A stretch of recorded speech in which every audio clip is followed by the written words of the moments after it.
Hello guys, once again it's Matt, and today we have another video. Thank you all the members, all the patrons. Make sure to subscribe guys, we are trying to hit 50,000 subscribers, so help me out there. It really does help. This is my main job, so help me out there to continue to do this job. So yeah, let's get into it. So today we're going to talk another video obviously about the teaser. We got the confirmation about the Tornado ADV, right? So yeah, a new addition for the Tornado aircraft, the MatAWG Tornado, and mainly for the UK. In the teaser we didn't see the Italian one, just the British one, so we will need to wait to see if the Italians will ever get one in this patch or not. Hopefully the Italians also get one. It is going to be a little bit worse anyway, depending on the weaponry that they add, so why not, right? But let's talk a little bit about the Tornado. I talked a little bit about the Yak 41, how it's probably going to be, the performance of it and how it is. And now I wanted to talk a little bit about the Tornado as well. The Tornado is a complicated aircraft because it is one of those that it is basically an interceptor. It is not meant to be dogfighting, and don't expect anything that different from a normal IDS, okay? The engine is a little bit different, as I said on the other video, but not by much. The radar is the main thing about the aircraft, the main difference, the Fox Hunter radar, which is a very good radar. I don't know about you guys, but it's probably going to be one of the best radars in the game. Might be the best one in range and maybe technology in general. It is a very advanced radar. It is a late 80s radar, kinda, almost.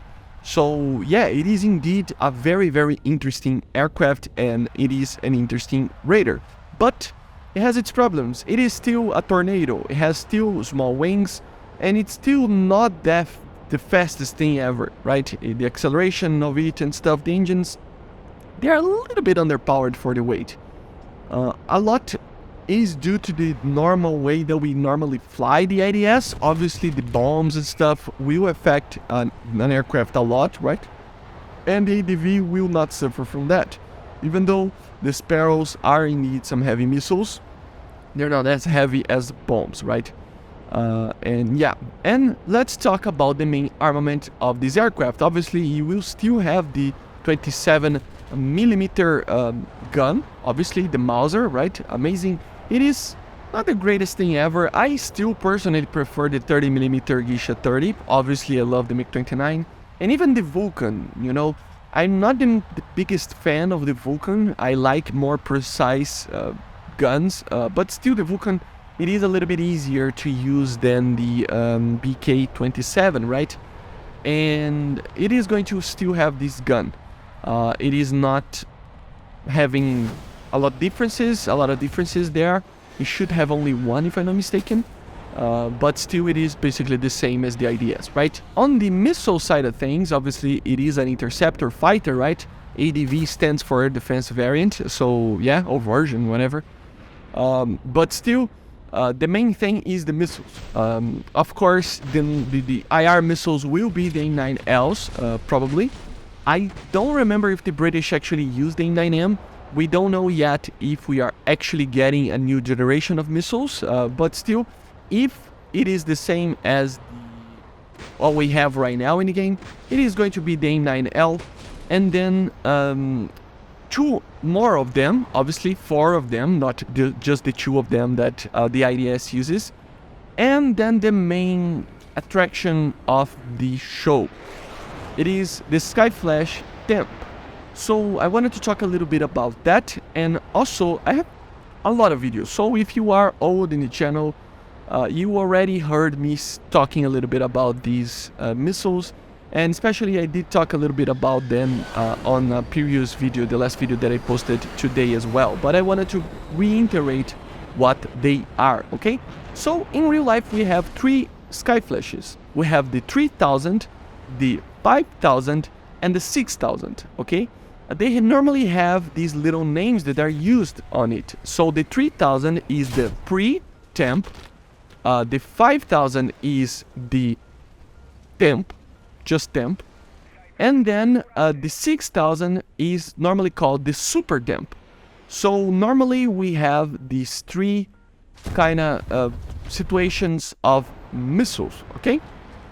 Temp meaning Tornado embodied modification packages. So we have an earlier variant of the Sky Flash to the Tornado variant, and the Super Tornado variant. Basically that's it. These are the three missiles. The 3000 was never used in the Tornado. This is the variant that we have in game, and this is the variant that the F4 British F4s use, okay? Then we have the Temp. This is the middle one. It is the same missile as the 3000, okay? It doesn't change anything. It just has an integration to the MatAWG Tornado ADV to be used on that.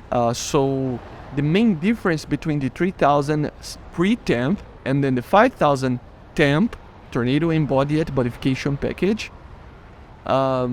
made it so the Sky Flash has a little bit of a new trapeze system, launch system basically for the missile, okay? So it has a Fraser-Nash hydraulic trapeze, they call it.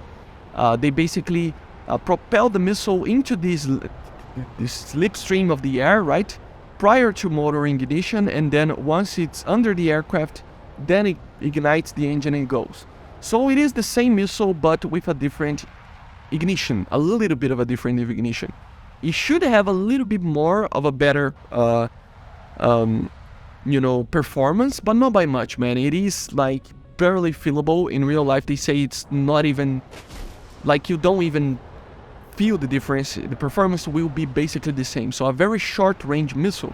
And that's why I think they need to add, and if they don't, we need to go to the forums and please ask them, because in 1988, a further modification was made, which is the 6000 Super Temp, as I was saying. The main thing about this missile, it is basically the same as the Sky Flash. The seeker and stuff is already plenty precise enough, right? But the main thing is the engine. They actually changed the engine. So instead of the short burn engine that the normal Sky Flashes have, or even the AIM-7Es have, they intended to go to a more similar way to what the AIM-7F and M had. So they had the Hupoi rocket motor. I don't know how it's pronounced exactly, but it had a 4-second burn, then a sustainer basically with 7 seconds. So made it a lot closer to what the ranges of an R-27, of a Super 530, of the AIM-7M, missiles like that, right? It was basically a modification to bring the Sky Flash up to date in range together with those aircraft. And later, obviously, they used other missiles that we're not going to talk about it today, but this is the missile that I think it should be added. It is going to be very fun. And yeah, it's going to be one of the best missiles in the game. I think it will have less range than the AIM-7, but in shorter ranges it will be a little bit better than the AIM-7. So it depends on how it is, right? So yeah, pretty cool, man. In using that with the amazing Fox Hunter radar, which has a very large range. They say it up more than 150 kilometers, depending on the target, but for fighter size it. So yeah, it should be very good. It should be levels of technology of the most modern radars that we have in the game, like the MiG-29, the Mirage, and the F-16, but with the range of an F-14. So it should be maybe the best radar in the game. It's hard to find information on these radars, so if I'm wrong, don't quote me on that, okay? But anyway, pretty good aircraft. I think it's going to be an amazing interceptor, but that's pretty much it. A fast aircraft, not that fast, but fast aircraft that can fire very good BVR missiles and have very good IR missiles. But beyond that, if it gets into a dogfight, let's put it, just don't enter in the dogfight, because it will suffer on that kind of side of things, okay? Amazing aircraft, cannot wait to fly it. Obviously, I think my heart is a little bit more towards the Yak-41 for now, obviously, but the Tornado ADV is going to be very fun. It's a very well-known aircraft, and it's just a very interesting concept of that aircraft being used as a fighter. So, anyway, I hope you enjoyed. Make sure to subscribe, and I see you guys on the next one. So, bye, guys.